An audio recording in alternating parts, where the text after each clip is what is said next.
මගේ පවුලේ හැමෝම දාලා කිලෝමීටර් 1000 ගානක දුර මං යන්නයි යන්නේ. ඉතින් ගෑනු ළමයෙක් වුණාම දවසක වෙනත් වත්තක ලස්සනට පිපෙන්න වෙනවමයි. මේ ඒ ගමනේ පටන් ගන්න. මම නවසීලන්තයට යන්නේ මේ පුංචි බබාගේ පවුලේ කට්ටියත් එක්ක. මේ මගේ පළවෙනි අත්දැකීම. මුලින්ම යන්නේ සිංගප්පූරු වලට. මෙතනදී දැනෙන දුක ආයේ වචන වලට නම් පෙරලන්න අමාරුයි. ගෙදර කවුරුත්ම නැතුව පුදුමාකාර දුකකින් තමයි මම මේ ගමන යන්නේ. මට ආයේ ආපස්සට ඇරෙන්නත් බෑ. මොකද මං යන්නේ මගේ හස්බන්ඩ් ගාවටනේ.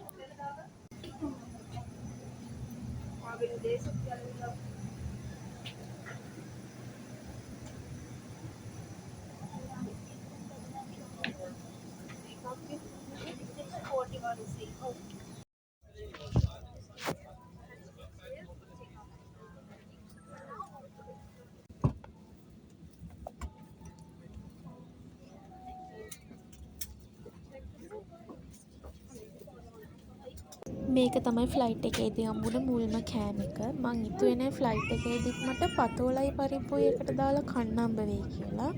හැබැයි ඒක හරිම රසයි. සිංගප්පූරුවට ආවා.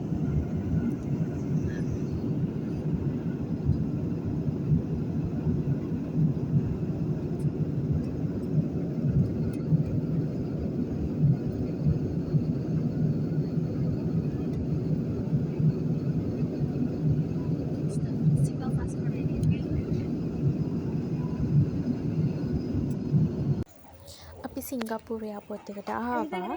දැන් අපි අපේ ඊළඟ ෆ්ලයිට් එක ගන්න යන ගමන් තමයි මේ ඉන්නේ. සිංගප්පූරු එයාපෝට් එක ගොඩක් ලොකුයිනේ. ඉතින් අපි මේ ට්‍රේන් 3 එකට යන්න ස්කයි ට්‍රේන් එක ගන්න යන ගමන් තමයි ඉන්නේ. අපි එතනට ඇවිල්ලා ස්කයි ට්‍රේන් එක එනකම් බලාගෙන ඉන්නවා.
අපි අපේ අනිත් ෆ්ලයිට් එකත් ගත්තා. පැය 9:00ක ගමනක් නිසා මම ෆිල්ම් එකක් තෝරගත්තා. ඉඳගත්ත ගමන්ම බල යන්න. හැබැයි කියන්න සතුටුයි මම ඒක බැලුවේ මුලින්ම විනාඩි 10 විතරයි. අනිත් හැම වෙලාවෙම මං කරේ නිදිය ගන්න එකයි, ගේම් ගන්න එකයි විතරයි. මේ නිව්සීලන්ත එයාර්ලයින් එකේදී අපිට උදේ යමුන කෑම එක දුන්නා කෑගෙන හැම මේ තියෙන්නේ මං ආසම ගේම් එකක්. මං මේක ෆෝන් එකකිනුත් ප්ලේ කරනවා. ඉතින් මට ෆ්ලයිට් එකේදීත් ඒක හම්බුණා. ඉතින් මං ඒක මගදී ශ්‍රී ලංකාවට ආවා.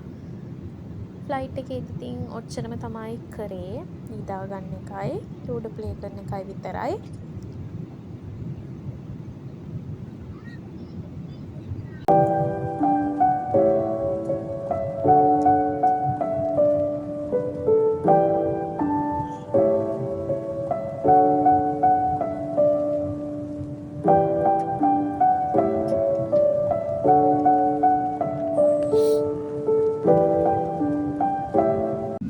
මේක තමයි අපිට දවල්ට හම්බුන කෑම එක.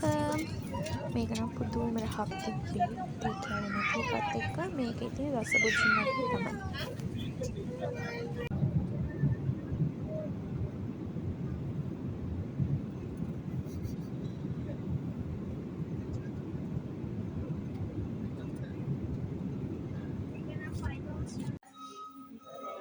ඔන්න දවසකට පස්සේ අපි නවසීලන්තයට ආවා. මේ තියෙන නවසීලන්ත එයාපෝට් එක. මෙතනින් පස්සේ මම මගේ හස්බන්ඩ්ව දකිනවා. මාස 8කට පස්සේ.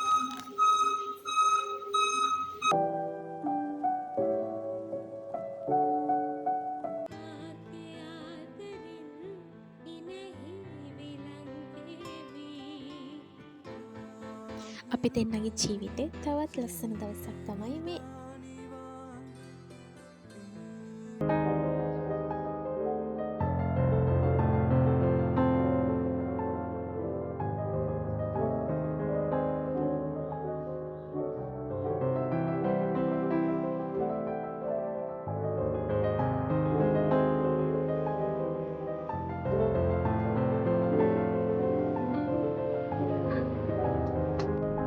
මේ තියෙන මගේ හස්බන්ඩ්ගේ පිස්සු වැඩ. ඔය ෆේස්බුක් එකේ යනවනේ කෙල්ලෝ තමයි කොල්ලොන්ට නිදාගද්දි වද දෙනවා කියන්නේ. ඒකේ අපේ අනිත් පැත්ත තමයි වෙලා තියෙන්නේ. මගේ දෙන්නේ පවුලෙන් ලැබුණු බර්ත්ඩේ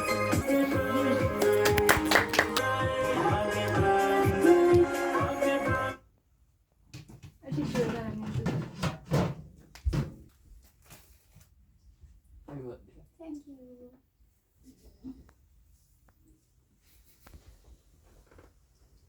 Now cake කියලා ගන්න.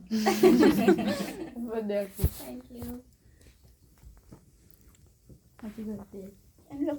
මෙයාට එහෙත් කේක් එකක් කපලා ඉන්න වගේ. ඔව් පඩ ෆොටෝස් දැම්මා. ඉතින් එකතු වෙලා ඉන්න මාත් එක්කම ආයෙම බලන් හිටියට හොයාලා හැමෝටම ස්තුතියි.